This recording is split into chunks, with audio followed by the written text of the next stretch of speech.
Hi, good morning, good afternoon, and good evening. So in this video, I'm going to teach you how to hide a column on Excel, or rather Microsoft Excel, okay?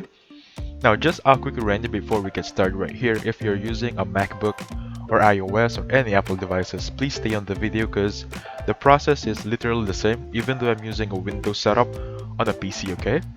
That same goes with any tablet accessible for Excel, your phone if you can use Excel on it, okay?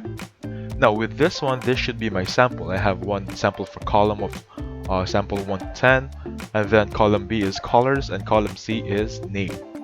Now, for example, I want to hide column B. I can just simply drag this section right there and completely drag it all the way down right there. Now, column B is hidden. Now, that will take actually a lot of time if you have a lot of columns you want to hide. Now, if I don't want to do that, for example, I want to pull it back right there, I can simply right click on the column and click on hide. And then for example, letter E right there or column E, I want to hide it, click on hide again, click on hide for letter H.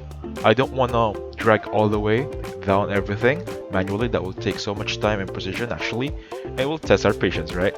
We don't want that. Now, to unhide it, simply click on it and click on unhide. You'll have it returning to you in no time, okay? And that's it. That's how you unhide or hide columns on Excel.